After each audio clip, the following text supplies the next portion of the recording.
Brand ਖੋਲ੍ਹਿਆ ਤੁਹਾਨੂੰ ਬਹੁਤ ਮੁਬਾਰਕ ਹੈ। ਤੁਸੀਂ ਮੁਸਲਮਾਨ ਫੈਮਿਲੀ ਤੋਂ ਆਉਂਦੇ ਹੋ, ਸਾਡੇ ਭਰਾ ਹੋ, ਤੁਹਾਨੂੰ ਮੁਬਾਰਕ। ਬਟ ਤੁਹਾਨੂੰ ਕਿਸੇ ਦੇ ਧਰਮ ਨਾਲ ਛੇੜਨਾ ਖੇਲਣਾ ਤੁਹਾਨੂੰ ਅੱਛਾ ਨਹੀਂ ਲੱਗਦਾ, ਠੀਕ ਹੈ। ਤੁਸੀਂ ਰੈਸਟੋਰੈਂਟ ਖੋਲ੍ਹਿਆ, ਤੁਸੀਂ ਕਿਤੇ ਵੀ ਮੈਂਸ਼ਨ ਕੀਤਾ ਹੈ ਕਿ ਇਹ ਹਲਾਲ ਹੈ, ਮੈਨੂੰ ਇਸ ਗੱਲ ਦਾ ਜਵਾਬ ਹੈ ਕਿੱਥੇ ਲਿਖਦਾ? ਲਿਆਓ, ਮੈਨੂੰ ਲਿਆਓ। ਮਤਲਬ ਤੁਹਾਨੂੰ ਕੋਈ ਡਰ ਹੈ ਕਿ ਤੁਸੀਂ ਹਲਾਲ ਲਿਖੋਗੇ ਇੱਥੇ ਬੰਦੇ ਨਹੀਂ ਆਉਣਗੇ? ਇੱਕ ਮਿੰਟ, ਇਹ ਉਰਦੂ ਥੋੜੀ ਹੈ ਇੱਥੇ ਕਿ ਪਿੱਛੋਂ ਸ਼ੁਰੂ ਹੋਏਗਾ। ਤੁਸੀਂ ਇੱਥੋਂ ਲਿਖਣਾ ਚਾਹਿਆ ਨਾ, ਇੱਥੇ ਕਿੱਥੇ ਲਿਖਿਆ? ਮੈਨੂੰ ਇਸ ਗੱਲ ਦਾ ਜਵਾਬ ਦਿਓ। ਪਹਿਲੇ ਲਿਖਿਆ ਕਿਤੇ? ਤੁਸੀਂ ਲੋਕਾਂ ਦੇ ਸੈਂਟੀਮੈਂਟ ਨਾਲ ਖੇਲ ਰਹੇ ਹੋ। ਤੁਹਾਨੂੰ ਪਤਾ ਹੈ ਅਸੀਂ ਤੁਹਾਡੇ ਖਿਲਾਫ FIR ਲਵਾਂਗੇ, ਤੁਹਾਡਾ ਇਹ ਰੈਸਟੋਰੈਂਟ ਬੰਦ ਹੋਏਗਾ, ਅਸੀਂ 200-250 ਬੰਦਾ ਇੱਥੇ ਲਿਆਣਾ। ਇਹ ਤੁਸੀਂ ਬਹੁਤ ਗਲਤ ਕਰ ਰਹੇ ਹੋ। ਜਿਹੜੇ ਮੁੰਡੇ ਇੱਥੇ ਆਏ ਸੀ ਉਹ ਅੰਮ੍ਰਿਤਧਾਰੀ ਮੁੰਡੇ ਸੀ, ਠੀਕ ਹੈ। ਉਹ ਰਾਤ ਦਾ ਸੁੱਤਾ ਨਹੀਂ ਹੈ ਜਦੋਂ ਉਹਨੂੰ ਪਤਾ ਚੱਲਿਆ ਕਿ ਮੈਂ ਹਲਾਲ ਖਾ ਕੇ ਆਇਆ। ਤੁਸੀਂ ਝਟਕਾ ਖਾ ਸਕਦੇ ਹੋ, ਮੀਡੀਆ 'ਚ ਬੋਲੋ। ਜੇ ਤੁਸੀਂ ਝਟਕਾ ਖਾ ਸਕਦੇ ਹੋ ਨਾ, ਅਸੀਂ ਹਲਾਲ ਖਾਵਾਂਗੇ, ਬੋਲੋ ਤੁਸੀਂ ਝਟਕਾ ਖਾ ਸਕਦੇ ਹੋ। ਫਿਰ ਤੁਸੀਂ ਇੱਕ ਇਹ ਸਾਜ਼ਿਸ਼ ਹੈ ਕੋਈ ਕੀ ਹੈ? ਫਿਰ ਮੈਨੂੰ ਸੁਣਾਓ ਨਾ ਮੈਨੂੰ, ਜਾਂ ਤੁਸੀਂ ਕੋਈ ਸਾਜ਼ਿਸ਼ ਕਰ ਰਹੇ ਹੋ। ਇੱਥੇ ਹਿੰਦੂ ਫੈਮਿਲੀ ਬਿਲੋਂਗ ਕਰਦੀ ਹੈ ਸਾਡੀ, ਅਸੀਂ ਇੰਨੇ ਪੀਸਫੁਲ ਇਲਾਕੇ ਨਾਲ ਅਸੀਂ ਸਾਰੇ ਇਕੱਠੇ ਰਹਿੰਦੇ ਹਾਂ। ਇਹ ਗੁਲਦਸਤਾ ਹੈ ਸਾਡਾ। ਕਿਉਂ ਹੋ ਗਈ ਗਲਤੀ? ਤੁਸੀਂ ਝਟਕਾ ਖਾ ਸਕਦੇ ਹੋ? ਸਰ ਸੁਣੋ, ਮੈਨੂੰ ਟਾਈਮ ਦਿਓ। ਇਹਨਾਂ ਨੇ ਇੱਥੇ ਲਿਖਿਆ ਦਾ ਇਹ ਇਹਨਾਂ ਕੋਲੋਂ ਮਿਸਟੇਕ ਹੋ ਗਈ, ਇਹਨਾਂ ਨੇ ਫਰੰਟ ਪੇਜ ਪਰ ਮੈਂਸ਼ਨ ਨਹੀਂ ਕਰਵਾਇਆ। ਦੇਖੋ ਜੀ, ਇਹ ਜਿਹੜਾ ਰੈਸਟੋਰੈਂਟ ਕੀ ਹਸਬੈਂਡ ਗਲਤੀ ਹੋ ਗਈ ਹੈ। ਇੱਕ ਬੰਦੇ ਦੇ ਧਰਮ ਨਾਲ ਤੁਸੀਂ ਛੇੜ ਰਹੇ ਹੋ, ਇਹ ਛੇੜ ਨਹੀਂ ਹੁੰਦਾ। ਤੁਹਾਨੂੰ ਇਹ ਮਤਲਬ ਤੁਸੀਂ ਛੇੜ ਰਹੇ ਹੋ। ਸੁਣੋ ਸਰ, ਮੇਰੀ ਹੁਣ ਸਾਡੀ ਵੀ ਸੁਣ ਲਓ ਸਰ, ਇੱਕ ਮੌਕਾ ਸਾਨੂੰ ਦੇ ਦਿਓ ਬੋਲਣ ਦਾ। ਹਰ ਜਗ੍ਹਾ ਰੈਸਟੋਰੈਂਟ ਖੁੱਲੇ ਆ, ਕਿਸੇ ਵੀ ਰੈਸਟੋਰੈਂਟ ਦੀ ਅਗਰ ਅਸੀਂ ਕਿਸੇ ਰੈਸਟੋਰੈਂਟ ਜਾਂਦੇ ਆ, ਉੱਥੇ ਇਹ ਨਹੀਂ ਲਿਖਿਆ ਹੁੰਦਾ ਕਿ ਝਟਕਾ ਲਿਆ, ਉੱਪਰ ਟੰਗ ਤੇ ਨਹੀਂ ਲਿਖਿਆ ਹੁੰਦਾ। ਇਹ ਪਹਿਲਾਂ ਸਾਨੂੰ ਮੌਕਾ ਦਿਓ, ਮੌਕਾ ਦਿਓ। ਇਹ ਸ਼੍ਰੀਨਗਰ ਹੈ। ਜੇ ਅਸੀਂ ਸ਼੍ਰੀਨਗਰ ਜਾਂਦੇ ਆ ਨਾ, ਉੱਥੇ ਸਾਨੂੰ ਪਤਾ ਹੈ ਹਲਾਲ ਮਿਲਦਾ ਹੈ ਮੈਕਸਿਮਮ, ਮਗਰ ਉੱਥੇ ਝਟਕਾ ਜਿੱਥੇ ਮਿਲਦਾ ਉੱਥੇ ਲਿਖੋਇਆ ਹੁੰਦਾ ਬੋਰੀ ਕਿ ਇੱਥੇ ਝਟਕਾ ਮਿਲਦਾ। ਬਾਈ ਜੀ ਮੌਕਾ ਦੇ ਦਿਓ। ਲਿਖਾਉਂਦੇ ਜਾਂ ਨਹੀਂ ਲਿਖਾਉਂਦਾ? ਪਹਿਲਾ ਨੰਬਰ ਤੇ ਤੁਹਾਨੂੰ ਦੱਸਾਂ, ਮੈਨੂ ਦਾ ਮਤਲਬ ਹੀ ਹੁੰਦਾ ਹੈ ਕਿ ਇਹਦੇ ਅੰਦਰ ਕੀ ਹੈ, ਇੱਥੇ ਕੀ ਸਰਵ ਹੁੰਦਾ, ਠੀਕ ਹੈ। ਇੱਥੇ ਜਿਹੜਾ ਤੁਸੀਂ ਲਿਖਿਆ ਨਾ, ਹੁਣ ਮੈਂ ਤੁਹਾਨੂੰ ਗੱਲ ਦੱਸਾਂ, ਬੇਸਿਕਲੀ ਹੁੰਦਾ ਕਿ ਹੁਣ ਕਸ਼ਮੀਰ ਹੈ ਨਾ, ਕਸ਼ਮੀਰ ਦੇ ਅਗਰ ਸਰਦਾਰਾਂ ਦੇ ਜਿੰਨੇ ਵੀ ਹੋਟਲ ਹਨ ਨਾ, ਸਪੈਸ਼ਲ ਉੱਥੇ ਲਿਖੇ ਦਾ ਬਾਹਰ ਬੋਰਡ ਤੇ ਕਿ ਝਟਕਾ ਸਰਵ ਹੁੰਦਾ। ਕਿਉਂਕਿ ਉਹ ਮੁਸਲਿਮ ਮੈਜੋਰਟੀ ਵਾਲਾ ਏਰੀਆ, ਸਮਝੇ ਨਾ ਗੱਲ। ਹੁਣ ਜਿੱਥੇ ਜਿਹਦੀ ਮੈਜੋਰਟੀ ਹੁੰਦੀ ਹੈ ਉਹਦੇ ਸੈਂਟੀਮੈਂਟਸ ਜ਼ਿਆਦਾ ਸਿਸਟਮ ਹੁੰਦਾ ਹੈ ਮੈਜੋਰਟੀ ਦੇ। ਹੁਣ ਇੱਥੇ ਤਕਰੀਬਨ ਹਿੰਦੂ ਮੈਜੋਰਟੀ ਇੱਥੇ ਏਰੀਆ ਸਾਰਾ, ਠੀਕ ਹੈ। ਨਹੀਂ ਇੱਥੇ ਵੀ ਨਾ ਤੂੰ ਦੇ ਯਾਰ ਮੈਂ ਝਟਕਾ ਖਾਦਾ, ਮੈਂ ਤਾਂ ਵੀ ਨਹੀਂ ਦਿਆਂਗਾ। ਉਹ ਆਪਣੇ ਧਰਮ ਨਾਲ ਕੰਪਰੋਮਾਈਜ਼ ਕਰ ਲੇਗਾ। ਕੋਈ 4 ਬੰਦੇ ਜੀ ਅਸੀਂ ਇਕੱਠੇ ਹੋ ਕੇ ਆ ਗਏ, ਤੁਸੀਂ ਕੀ ਜਵਾਬ ਦਿਓਗੇ? ਭਾਈ ਸਾਹਿਬ, ਇਹ ਕੋਈ ਛੋਟੀ ਮੋਟੀ ਮਿਸਟੇਕ ਨਹੀਂ ਹੈ, ਬੜੀ ਵੱਡੀ ਮਿਸਟੇਕ। ਬੋਲੋ। ਐਸਾ ਕੋਈ ਇਸ਼ੂ ਨਹੀਂ ਹੈ। ਜਿਸ ਲਈ ਅਸੀਂ ਰੈਸਟੋਰੈਂਟ ਨਵਾਂ ਖੋਲਿਆ, ਨਾਲ ਜੰਮੂ 'ਚ ਦੇਖਦੇ ਆਇਆ, ਪੰਜਾਬ ਵਿੱਚ ਵੀ ਖੁੱਲੇ ਹੈ, ਬਹੁਤ ਸਾਰੇ ਰੈਸਟੋਰੈਂਟ ਜਿਨ੍ਹਾਂ ਨੇ ਨਹੀਂ ਮੈਂਸ਼ਨ ਕੀਤਾ ਕਿ ਅਸੀਂ ਫਿਰ ਵੀ ਤਾਂ ਅੱਗੇ ਪਿੱਛੇ ਲਿਖਿਆ ਕਿ ਸਰਬ ਹਲਾਲ, ਲੇਕਿਨ ਕਿਤੇ ਵੀ ਮੇਰੀ ਸੁਣ ਲਓ ਸਰ, ਜੰਮੂ 'ਚ ਜਿੰਨੇ ਵੀ ਰੈਸਟੋਰੈਂਟ ਲਿਖਿਆ, ਹੁਣ ਕਠੂਆ ਦਰਬਾਰ ਜੰਮੂ ਦਰਬਾਰ ਖੁੱਲਿਆ, ਉੱਥੇ ਵੀ ਨਹੀਂ ਲਿਖਿਆ ਕਿ ਸਰਬ ਹਲਾਲ, ਲੇਕਿਨ ਅਸੀਂ ਮੈਨੂੰ ਤੇ ਲਿਖਿਆ ਸਰਬ ਹਲਾਲ। ਹਾਂ, ਬਾਹਰ ਨਹੀਂ ਲਿਖਿਆ, ਉਹ ਐਸੀ ਕੋਈ ਸੋਚ ਨਹੀਂ ਆਈ, ਲੇਕਿਨ ਅੰਦਰ ਤਾਂ ਸਰ ਵਿੱਚੋਂ ਲਿਖਿਆ ਗਿਆ। ਸੁਣ ਲਓ ਜਿਸ ਲਈ ਇੱਕ ਰੈਸਟੋਰੈਂਟ ਖੋਲਿਆ, ਮੇਰੀ ਗੱਲ ਸੁਣੋ, ਇੱਕ ਇਨਸਾਨੀਅਤ ਦੀ ਗੱਲ ਸੁਣੋ ਸਰ। ਮੈਂ ਰੈਸਟੋਰੈਂਟ ਖੋਲਿਆ ਸਰ, ਸੁਣ ਲਓ ਨਾ। ਮਗਰ ਜਿਸ ਲਈ ਮੇਰੇ ਕੋਲ ਕੋਈ ਮੁਸਲਿਮ ਭਰਾ ਆਏਗਾ ਨਾ, ਤੇ ਮੈਨੂੰ ਪਤਾ ਮੈਂ ਝਟਕਾ ਦਿੰਦਾ, ਤੇ ਮੈਂ ਉਹਨੂੰ ਜ਼ਰੂਰ ਬੋਲਾਂਗਾ, ਮੈਂ ਭਰਾਵਾ ਇੱਥੇ ਝਟਕਾ ਸਰ। ਮੇਰੀ ਸੁਣ ਲਓ ਨਾ, ਮੰਨਦੇ ਹੋ? ਪੱਕਾ ਬਣ ਕੇ ਮੇਰੇ ਭਰਾ ਆਏ ਛੋਟੇ, ਤੇ ਤੁਸੀਂ ਉਹਨਾਂ ਨੂੰ ਇੱਕ ਵਾਰ ਨਹੀਂ ਦੱਸ ਸਕਦੇ ਹੋ। ਤੁਹਾਡਾ ਇਹ ਕਹਿਣਾ ਹੈ ਕਿ ਇਹ ਬੈਕ ਸਾਈਡ ਲਿਖਿਆ, ਹਾਂਜੀ ਠੀਕ ਹੈ, ਅਸੀਂ ਗਲਤੀ ਵੀ ਮੰਨਦੇ ਹਾਂ। ਤੁਸੀਂ ਚਾਹੁੰਦੇ ਹੋ ਫਰੰਟ ਪਰ ਲਿਖੋ, ਅਸੀਂ ਫਰੰਟ ਪਰ ਵੀ ਲਿਖਦੇ ਹਾਂ। ਉਹ ਦੱਸੋ ਇਹਦਾ ਹੱਲ ਕੀ ਹੈ? ਤੁਸੀਂ ਇਹ ਕਹਿ ਰਹੇ ਹੋ ਕਿ ਅਸੀਂ FIR ਤੁਸੀਂ FIR ਲਵਾ ਦਿਓ। ਮੇਰੀ ਗੱਲ ਗਲਤੀ ਮੰਨ ਲਾ, ਮੇਰੀ ਗੱਲ ਸੁਣ ਲੈ ਤੂੰ। ਰਾਤੀ ਬਾਈ ਮਿਸਟੇਕ ਮੁੰਡੇ ਖਾ ਕੇ ਚਲੇ ਗਏ ਜੀ, ਠੀਕ ਹੈ।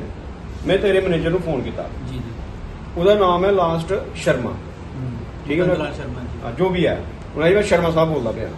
ਮੈਂ ਕਿਹਾ ਸ਼ਰਮਾ ਸਾਹਿਬ ਠੀਕ ਹੈ, ਤੁਸੀਂ ਇੱਕ ਹਿੰਦੂ ਕਮਿਊਨਿਟੀ ਨੂੰ ਬਿਲੋਂਗ ਕਰਦੇ ਹੋ, ਸ਼ਾਇਦ ਤੁਹਾਨੂੰ ਮੇਰੇ ਤੋਂ ਜ਼ਿਆਦਾ ਪਤਾ ਹੋਏਗਾ ਕਿ ਹਲਾਲ ਦਾ ਸਿਸਟਮ ਕੀ ਹੁੰਦਾ ਤੁਹਾਡੀ ਕਮਿਊਨਿਟੀ ਵਿੱਚ ਨਾ। ਉਹਦੇ ਨਾਲ ਮੇਰੀ ਗੱਲ ਹੋਈ, ਮੈਂ ਕਿਹਾ ਯਾਰ ਤੁਸੀਂ ਮੁੰਡੇ ਆਏ, ਅਗਰ ਕਿਸੇ ਨੂੰ ਭੁੱਖ ਲੱਗੀ ਦੀ ਹੈ, ਬਾਈ ਮਿਸਟੇਕ ਉਹ ਆਏ, ਉਹਨਾਂ ਆਰਡਰ ਕੀਤਾ, ਰੋਟੀ ਖਾ ਕੇ ਚਲੇ ਗਏ, ਇਨਸਾਨੀ ਤੌਰ ਪਰ, ਕਿਉਂਕਿ श्रीनगर ਤੇ ਬੈਠੇ ਨਹੀਂ, ਬਿਲਕੁਲ ਠੀਕ ਹੈ ਨਾ, ਇਨਸਾਨੀਅਤ ਤੌਰ ਪਰ ਅਗਰ ਉਹ ਆਏ, ਰੋਟੀ ਖਾਧੀ, ਤੁਹਾਡਾ ਫਰਜ਼ ਬੰਦਾ ਇਹੀ ਯਾਰ, ਪੱਗ ਵਾਲਾ ਬੰਦਾ ਸਰਦਾਰ ਬੱਚਾ ਕਿ ਮੇਰੀ ਇੱਕ ਗੱਲ ਤੇ ਮੇਰੀ ਗੱਲ ਸ਼ਰਮੇ ਨਾਲ ਰਾਤੀ ਹੋਈ, ਮੇਰੇ ਕੋਲ ਰਿਕਾਰਡਿੰਗ ਪਈ ਦੀ ਹੈ। ਮੈਂ ਕਿਹਾ ਬਾਈ ਆਪਣੇ ਓਨਰ ਨੂੰ ਬੋਲ, ਮੇਰੇ ਨਾਲ ਗੱਲ ਕਰ, ਇਹ ਸਵੇਰੇ ਮਾਹੌਲ ਜਿਹੜਾ ਉਹ ਇੱਕ ਕਮਿਊਨਿਟੀ ਇਸ਼ੂ ਬਣ ਜਾਏਗਾ ਜ਼ਿਆਦਾ। ਉਹ ਕਹਿੰਦਾ ਨਹੀਂ ਜੀ ਅਸੀਂ ਇੱਥੇ ਫੋਨ 'ਚ ਹੀ ਸਾਰੀ ਬੋਲ ਲੈਂਦੇ ਆ, ਮੈਂ ਕੁਝ ਕਰ ਨਹੀਂ ਸਕਦਾ। ਨਹੀਂ ਨਾ ਕਿਹਾ ਤੈਨੂੰ ਯਾਰ ਉਹ ਬੰਦਾ ਲਿਆ ਮੇਰੇ ਸਾਹਮਣੇ ਗਲਤੀ ਹੈ, ਉਹ ਗਲਤੀ ਹੈ ਜਿਹੜੀ ਉਹਨੇ ਨਹੀਂ ਕੀਤੀ। ਮੈਨੂੰ ਫੋਨ ਕੀਤਾ, ਮੈਨੂੰ ਅਟੈਂਸ਼ਨਲੀ ਫੋਨ ਕੀਤਾ ਕਿ ਭਾਈ ਇਹ ਬੜੀ ਵੱਡੀ ਮਿਸਟੇਕ ਹੋਈ ਹੈ, ਇਹ ਇੱਕ ਸਾਡੇ ਧਾਰਮਿਕ ਸੈਂਟੀਮੈਂਟਲ ਜੁੜੇ ਦੇ ਨੇ, ਇੱਕ ਸਿੱਧਾ ਤੁਸੀਂ ਧਰਮ ਪਰਿਵਰਤਨ ਚ ਆ ਰਹੇ। ਪੂਰੀ ਰਾਤ ਬੱਚਾ ਨਹੀਂ ਸੁੱਤਾ ਮਾਰੇ ਇਹ ਕਰ ਮੈਨੂੰ ਅਗਰ ਤੇਰੇ ਮੈਨੇਜਰ ਨੂੰ ਫੋਨ ਕੀਤਾ ਕਿ ਤੇਰੇ ਮੈਨੇਜਰ ਫਰਜ਼ ਨਹੀਂ ਪਤਾ ਇੱਧਰ ਉਹ ਸੁਣਾਉਣਾ ਪੈਂਦਾ ਜੀ। ਉਹ ਕਹਿੰਦਾ ਮਹਾਰਾਜ ਸਾਨੂੰ ਫਰਕ ਮੇਰੇ ਕੋਲ ਗਾੜੀ ਮੇਰੀ ਹੁੰਦੀ।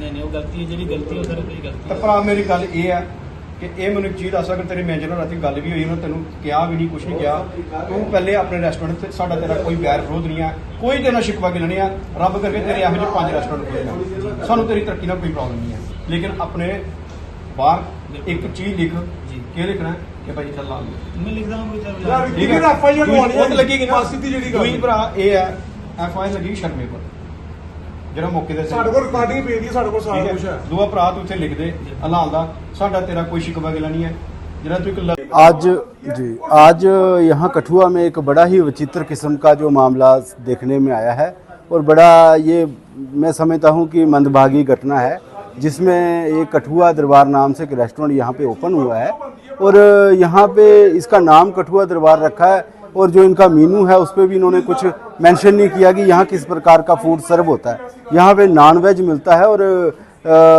यहाँ पे कुछ लड़के जो हैं हिंदू और ब्राह्मण परिवार को बिलोंग करते हैं, कोई सिख लड़के यहाँ पे आए थे और इन्होंने उनको यहाँ हलाल मीट सर्व किया। जब उनको घर जाके पता लगा कि वो एक हलाल रेस्टोरेंट है तो वो मानसिक तौर पे बेचारे बड़े परेशान थे, क्योंकि हर एक बंदे को अपना धर्म जो होता है, अपने धर्म के जितने भी कर्म कांड होते हैं वो प्यारे होते हैं।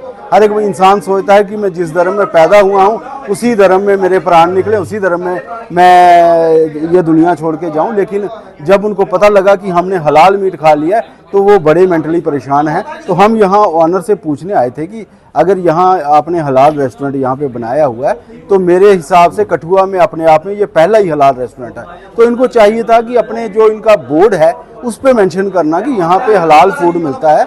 और दूसरी बात ये है कि इनको जितने भी आइटम्स नॉन वेज की इन्होंने वहाँ मेंशन किए हैं, सब के आगे लिखना चाहिए कि यहाँ पे हलाल सर्व किया जाता है। दूसरी सबसे ज़रूरी बात यह है कि हम सभी धर्मों का सम्मान करते हैं। मुसलमान भाई आते हैं हलाल खाते हैं, उनको मुबारक है, लेकिन हिंदू और सिख समाज जो है वो हलाल मीट नहीं खाता, उनके लिए वर्जित है। तो अगर देखिए सारी बात तो जैसे सामने आई है तो कह सकते हैं कि बाय मिस्टेक भी ये हो सकता है कि जो रेस्टोरेंट के जो मौके पे यहाँ पे व्यक्ति थे और कुछ हमारे वार्ड के लड़के, हमारे खासकर जो हमारा भाई है उसके छोटा ब्रदर यहाँ पे सिख परिवार से बिलोंग करता है, उसके साथ हमारे अपनी कम्युनिटी के लोग भी आए थे।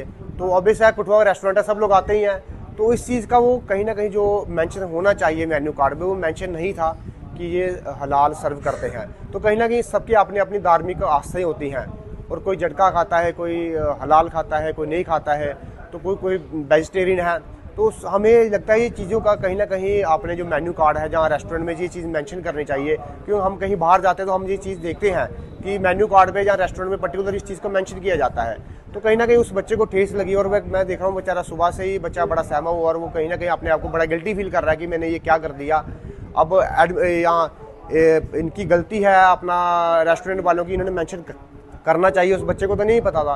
लेकिन कुल मिलाकर ऐसी चीज़ें कठुआ में नहीं होनी चाहिए। एक कठुआ है जहाँ सब कम्युनिटी के लोग, हिंदू, मुस्लिम, सिख, ईसाई सब लोग मिलके जो रहते हैं, सबके त्योहारों में आपस में मिल बांट कर खुशियाँ बांटते हैं। तो ऐसी चीज़ें नहीं होनी चाहिए। और हमें जो अपना ये रेस्टोरेंट के ओनर है इनको भी हमने ये चीज़ क्लियरली बोली है कि आप प्लीज़ इस चीज़ को मेंशन करिए ताकि आगे से ऐसा कोई इशू ना हो कठुआ में, क्योंकि ये सेंसिटिव इशू होते हैं, कई बार ये बड़ा रूप ले लेते हैं। ऐसा कोई इतना बड़ा इशू नहीं है और देखा जाए तो बड़ा भी है। बेसिकली कठुआ दरबार के नाम से हमारा रेस्टोरेंट है, हमारे बड़े भाई हैं उनका रेस्टोरेंट है यहाँ कठुआ में। तो बात यह है कि यहाँ पे कल के परसों की बात है कि हमारे सिख भाई यहाँ पे आते हैं, मैं मौजूद नहीं था, हमारे साथी जिनका है वो भी यहाँ पे मौजूद नहीं थे। यहाँ पे कोई हमारे सिख भाई आते हैं तो वो ऑर्डर करते हैं अपना खाना, लेकिन आप भी जाते होंगे किसी रेस्टोरेंट में, सबसे पहले आपके टेबल पे ये मेन्यू कार्ड रख दिया जाता है और मेन्यू कार्ड के ठीक आप देखेंगे जहाँ पे मेन्यू लिखा हुआ है, जो भी आइटम्स लिखी उनके नीचे यहाँ पे इन्होंने मेंशन करा था वी सर्व हलाल मीट ओनली, और उनकी कहीं नज़र नहीं पड़ी जहाँ उन्होंने नहीं देखा अच्छे से।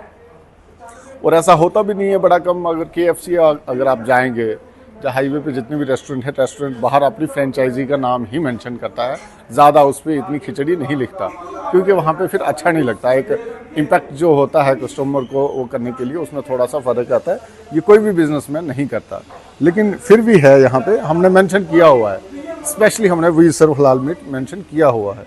लेकिन अगर वो चिकन खा के चले गए और हम यहाँ पे थे नहीं और मैनेजर ने भी उनको कन्वे नहीं करा कि यहाँ पे हलाल है या झटका है, अब जो भी इशू बना है तो हम ठीक है, अगर गलती हुई है तो हम उस चीज़ की माफ़ी भी मांगते हैं। लेकिन और एक चीज़ बड़ी याद दिलाना चाहते हैं हम उन साथियों को कि जब भी आप किसी भी रेस्टोरेंट में जाएं तो आप प्लीज़ एक बार मेन्यू चेक कर लें। मेन्यू पे सारा का सारा, पहले मेन्यू की तसल्ली करें, उसके बाद अपना कोई भी ऑर्डर करें। Thank you.